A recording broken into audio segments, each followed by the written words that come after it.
Baniriza mwebale nnyo mwebalire ddala muli mutya basebo ne bannyabo abatulaba yonna gye musinzira okubanga mutulengera. Ensi nsiriikirivu, abantu bazzeemu okukola mu kibuga, mbadde mpitaayitayokko eyo abantu nga bali mu kukola abatonotono newankubadde waliwo be baakutte babadde beekalakaasa walk to the parliament. Bibadde bingi juzi National Unity Platform ekiro ekyakezeza olunaku olw'eggulu, abasirikale baayiikawo abali mu military abapoliisi ne babeera nga bazingako ekitebe.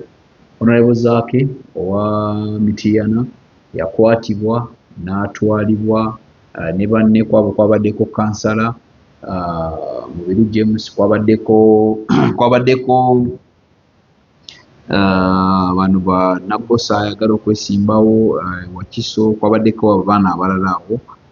Then twalaba Honorable Francis Zaake naye baamukwata naye nga omusango ogumuvunaanibwa mbu yamenya amateeka ga traffic era nga alina kuddizibwa lwakumeka, si lwakuna, alina kuddizibwa lwakuna, olw'enkya lwalina okukonerezebwawo mu kkooti tulabe kinaabeerayo. Naye nga byonna nga bikyali awo bitambula okugendera ddala mu maaso, teweerabira bannaffe aba Glorious Consultants and Agency Uganda Limited. Glorious Consultants basangibwa ku Tebajjukira Arcade, bali mu Ndeeba opposite Kalungi Motors. Bw'obanga ova Kampala bw'ova Kibuye otuuka ku Haas Petrol Station, wali ku Petrol City Katini nnyo waliwo ekibanda bakiyita Kalungi Motors, naye opposite ojja kuba olaba ekizimbe kiriko Tebajjukira Arcade. Bw'oba ng'ova Masaka oba wakayisa traffic lights za Kabuusu ng'oyingira Ndeeba, era waliwo mukono gwa right kuliko Tebajjukira Arcade, waliwo ne bondi awo, mmoloka zibeerawo nnyingi nnyo.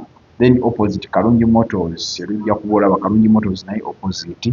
Bano batwala bantu bweru, ensi ze basinga okuba nga beekakasa ye Canada, America, Bungereza, Australia n'endala eza Europe zonna bazitwalamu abantu. Bakolera paperwork ali neat, bakolera paperwork omutu, bakolera paperwork nga tebasobola kukuma visa. So jangu obalabe obafuna ku 75 ku noti 745 kyenda, esimu yeesigyerabidde, noti 745 95 84 91 wayeeyo.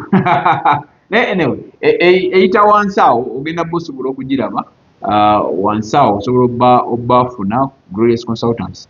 Ekyenjawulo kye bakola bayirawe bano abantu, ojja n'oteesa nabo bakubira ennamba y'essimu, era mwe banaffe batwala online bw'obanga oyagala kgenda Canada, America, Australia, Germany, Poland, Italy, France, ensi z'abaguudi zonna bali ku noti 745 91 93 we bali. Kale osobola okuba nga obafuna bwa tolina visa, bwa tolina passport, tolina national ID, bakola NGO registration mu proper way, bakuregistaringa non-government organization, baregistaringa online app zonna bazitunda, bakola software bamutunda olina gw'omanyi,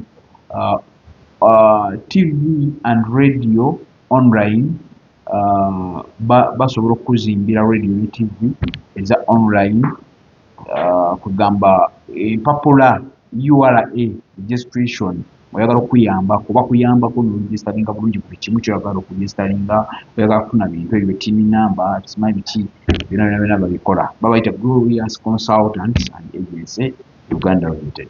Naye kansookazeeyo kati wali nabadde ndaba abantu engeri gye bakolamu ebintu byabwe nga sibitegeera naddala okwekalakaasa. Nyina kavidiyo ke nnalabye, kavidiyo ako bwe nkalaba ng'oli asinyikira munne ng'agamba to the parliament, oli yamubuuza weeyayo n'amugamba to the parliament, naye nga addamu nti to the parliament. Ne balaga vidiyo ng'omulenzi yeebise, ye n'atulaga nti yeebise ng'agezaako tulaga nti abagamba nti twekalakaasa Uganda abamu tubeera eno nga twebase naye abagikuumamu omuliro babeera nga beebase. Kati ggwe ebiseera ebisinga osobola okufiira obwereere, osobola okusibirwa obwereere. Omanyi nze nga nyina ebintu ebimu bye mbagamba kati ennaku zino mbagamba mazima, sikyakwenyakwenya, sikyakwenyakwenya kuba tolina nyina kyembaagalako kyemmanyi nti nange oba oli awo waliwo abantu abamu nga balina kyebanjagalako. Kyova olaba nti naawe omuntu akwetoolodde awo olina sooka mwekenneenya nnyo. Kambabuulire okwekalakaasa, principal yavuddeyo juzi bwe mba siri mistaken n'agamba nti ekyo si kisibe bakitegese, okitegeera. Era nalaba n'okusiba okukwata Zedrick omukyala vice president owa National Unity Platform. Alina ekintu kye yakola ekyobuvunaanyizibwa. Nalaba DPC Mr. Hassan, DPC adumira ekitundu ekyo bamuyita Hassan. Hassan bwe mulaba owewandegeya kuba wandegeya yetwala Kavule awe Makerere. Hassan bwe mulaba, Hassan ng'agamba vice president n'amugamba nti nyabo madamu, with due respect, tambula oveewo wano mu mirembe. Era nalaba vice president ng'atambula ng'agenda. Mu kusooka baasooka ne bamukwata nga baagala omuteeka mu kabangali, n'agaanira wansi n'atuula wansi. Oba ntegeerekese bulungi? Bw'atuula wansi oli ne waba abasirikale awo abamukwatakwata bukibikibya nendooza ne bamulemwa. Hassan n'ajja. Era let me make this okwebaza DPC wa Wandegeya. DPC wa Wandegeya Hassan, Mwami Hassan mukwano gwange. Tuba twogeramukko ebintu nga twogerayogera, bayinza akimanyi nze ndi musajja wankyukakyuka, naye tuba twogeramukko ku bintu awo. Nina emikwano mingi mu bantu abo bwe batyo, naye tuba twogeramu. Lumu n'aŋŋamba, naye ggwe Jamaaluke ndikukwata ebyomukwano bijja ba tebiriwo, era olikola ensobi ndikukwata ne kuteeka akabangali ne kukasuka ne bakutwala mpaka mu kooti. Ne mugamba tosobola, nanga nja kukwata. Naye Hassan kyemwebazaako nti yawadde respect omukyala oyo, kubanga maama, okusinziira maama ku myaka gye, maama mu butuufu nammwe abasirikale abasoose omumukwata ne mmala gamusikaasika, temwamuwadde respect. Kubanga maama Zidrigo yabadde ayina engeri gy'azzeemu in a polite way ng'ali mu kulaga butali bumativu. Okwekalakaasa kiri mu constitution. Constitution ekiraga ne kirambika bulungi nti omuntu okulaga obutali bumativu osobola okukola ki? Okuyita mu kwekalakaasa ku kintu ekyo. Naye Hassan yazze n'amanya nti oli mukadde wa muzaala, n'amanya wadde ebyobufuzi byonna weebiri kubanga ye komanda, n'abasitoopinga bali, n'alagira maama n'amugamba, maama in a polite way, nkwegayiridde nsaba otambule, you vacate this location. N'amusaba ave mu kifo ekyo, bambi n'atambula era n'akkiriza bulungi nnyo. Waliwo ekintu kye nalabye ekyenjawulo, era singa abasirikale mwenna musooka ne mukozesa omukisa omuntu ne mutamala gamukwata. For example, Honorable Zaake Francis nti mwabadde musobola okwogera naye in a polite way, okusinga okukwata emmotoka ne mugiteeka ku breakdown n'egenda nga naye mwali. However, naye yabadde splitting out nga booli awo alina obusungu ng'alina kyalaga nti obutali bumativu bwe. Okay, emisango gya traffic ffenna batukwata tuvuga emmotoka, naye osanga omuntu n'akukwata n'akwesibako n'agamba ABCD. Naye Honorable Francis Zaake kyabadde tekyetaagisa kubeera nga mumukwata mu mbeera eyo bwetyo, however nyina n'abalala kati nga Mubiru, waliwo balala be nalabye awo already ababadde bamulika awo nabo nga nga balina engeri gye bakiyisaamu kwegamba olaba tekyabadde kirungi naye anyway omanyi owa poliisi n'owa traffic n'ow'amagye waliwo ebintu ebisinga ebiseera ebisinga kigereza nnyo mu zi kampani ez'enjawulo nti ebeera order sente okukufuluma ne bakufulumya sente nti oba bakufulumya sente bakuwe ebiseera ebisinga omukulu aba tamaze kusayiningako tosobola kufuna sente ezo kati n'abamagye bano oba poliisi bano babeera ku order nga bambi teyandyagadde kukwata muntu naye order okuva ew'omukulu Samuel nga order yekoleddwa nga ate akoze order oyo ng'onaamusinga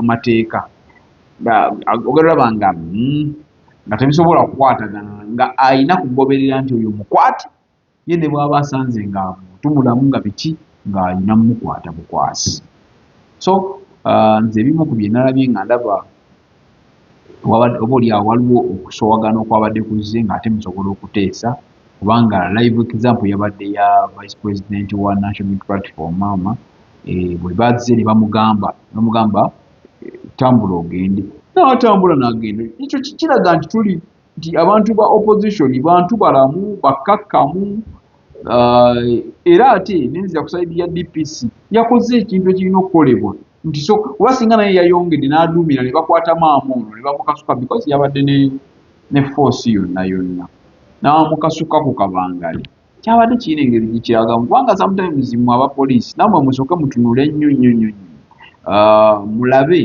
mbeera ki mazima ddala kiki ekisobola okubeera nga kiteekawo okukyukakyuka oba omuntu oyo kikyasobola okukola oba kikyemusobola okukola ne kimubeeta amalala aba ne kimubeeta okuba nga wa mutwe munene nga ye tasobola kugambwako kitegeera kubanga ne Hassan abakujjabuzi n'ayongera wali kubanga yabadde ne enough manpower abasirikale babaddewo nabagamba mukwate muteeke mu kabangali naye bambi yawuliriza era Hassan thank you so much ekintu kyewakoze kya buvunaanyizibwa bayinawe kyewakola kya buvunaanyizibwa kya muzira nti tekitera kukolebwa kuba wamugamba tambula ogende n'atambula n'agenda yushi nandiradde mbalagawo ka vidiyo k'omukyalo oyo yabadde atambula ng'agenda naye nga byebyo ebyabaddewo okwekalakaasa ekibuga kibadde lwayo kikedde kirungi amagye gakyalimu poliisi bakyali ku nguudo bakyalawuna naye nga ebimu ku byabaddeyo byebyo teweerabye banaffe aba Glorious Consultants and Agency Uganda Limited ku 7 45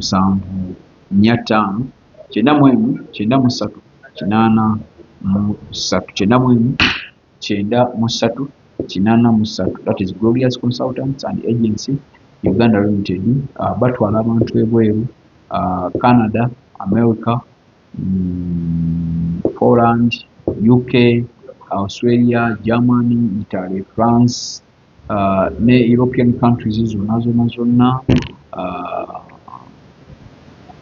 Asia nayo batuukayo so gendo beeyune oleme kukalubirizibwa tutuusemuko ku bulamu oba oliawo busobola okukya ku makya ng'ate nange temundaba busobola okugera ku makya naye katutuusaamu bubanga lwakuba tukyalina ebitukola ebintu bingi nnyo naye tutuusaamuko ku bulamu otambule ogende olabe kiki ate kisobola okuba nga kiddako njagala obeerekereza bw'oba ogenda okwekalakaasa gwe muvubuka munnange ng'ogenda okwekalakasa ng'osazeewo weekalakaase sooka ofumiitirizeemukko bino ebintu wammanga ekisooka bino temwagala biwulira naye nga bye bituufu ogenda kwekalakaasa yesu ogenda kwekalakaasa obutali bumativu bwe bakukwata ani agenda okujja mu kkomera ogenda kwekalakaasa bwe banaakussa mu kkooti ani agenda okujja mu kkomera ogenda kwekalakaasa yes olaga obutali bumativu naye weekalakaasiza naani kubanga let's assume nti gwe olinamuko kaduuka ako kaggadde olinayo n'akamotokako wazimbayo n'akayumbako naye waliwo mukwano gwo naye agenda kwekalakaasa mukwano gwo ali muzigo mukwano gwo alina abaana tebasoma mukwano gwo oluusi emmere emibula n'akukubira kyokka gwe olina akamotoka ko n'akayumba topangisa naye ate olinawo ne banno b'osobola okugyako emitwalo 5 naye n'omukwano gwo ye akubira nga ali mu kizibu kya mitwalo egyo kya mitwalo 2 naye nga muteeseza mwenna mwekalakaasi. Kati njogera ku ggwe asula mu muzigo, njogera ku ggwe atalina mulimu. Nkimanyi temwagala biwulira naye nga kyekituufu. Kati bw'oba tolina mulimu n'ogamba nti kati enough is enough, ngenda kwekalakaasa. Oli bwe bamukwata alina ne bakyaliibe oba oli awo abali mu NRM, abali mu NUP, abali mu FDC, abali mu DP, abalinamu ku kasente nga tebasobola kumuleka wadde. Bwamukwana mutwala ku poliisi tebasobola mukkiriza kuva ku poliisi genda mu kooti, bajja mukima ku poliisi. Oba bakube essimu somewhere unknown call kyalo oyo Jamalu Mumute. Naye mwenna babakutte nga muli ba kibiina ekyo, babakutte nga muli ba FDC, babakutte nga muli ba NUP oba ba DP, oba nga babakutte nga muli ba NRM. Babakutte abantu 5 mu eruzira mugenda genda y'abantu 4 oba 3, ababiri waliwo essimu ezze unknown call. Alo oyo Jamalu Mumute. Alo oyo kale nsooke tulabe ensonga ze katwogereko naye bali mu batwali mu kooti. Muganda wange nze nyina ebintu byenzize ndaba ebyaddala. Tubeere bavubuka abagezigezi so saaba olugezigezi. Akuma atakumira mpeera. Omuterega Bene Masomoji Owangaala.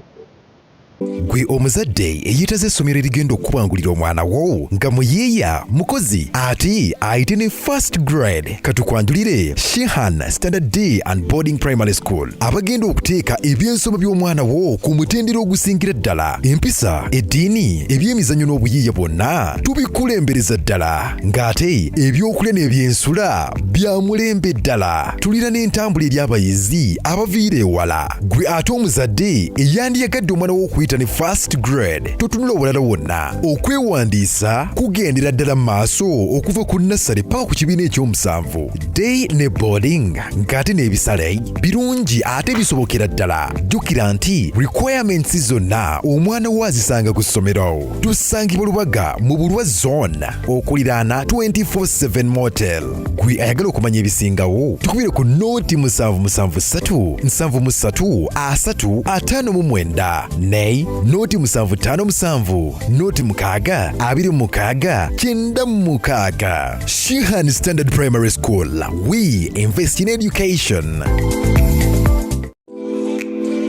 Embeera ekutabuseeko tebitambula bulungi, emirimu giguutaanye, byogata biganya okugguka. Tewejjusa, va mu kwekubagiza, jangu mu Glorious Consultancy and Agency. Obulamu butererenga bwe wabubala. Bano bagenda kuyambako okufunira visa mu nsi gy'oyagala yonna, bakumye passport, flight bookings, hotel bookings, airport pickups, company and any gig registration, business proposal writing, software sales, mobile app development, online radio and TV development, graphic designing. Jangu obwebuuzeeko mu bintu ebyenjawulo wamma obulamu butambulenga bwe wabubala. Tusange ku tebajjukira akedde mu Ndeeba ku Masaka Road opposite Kalungi Motors oba tukubireko. Glorious Consultant and Agency, serving to satisfaction. Wulira obuwoomi Munnayuganda kankwanjulire Pizza Origin bano nga be bakafulu abakozi ba pizza eri ku kyaddala. Anti mwatu kye kituyisa Pizza Origin. Funa pizza erimu ebirungo by'otajja kusanga walala. Olina birthday party, baby shower, graduation party, wedding meetings, oba oyagala kusanyusa bafamire yo. Weyunire Pizza Origin tusangibwa ku Jinja Road, Plot 10, opposite Nema House. Mwana wattu tukola ne delivery at ate mu kaseera akatono ddala. Yitirawo kati oba tukubireko. Tuli ku noti 7 noti 8 7 9 8 54 ne noti 7 4 6 9 3 7 9. Pizza Origini tulya kya ddala.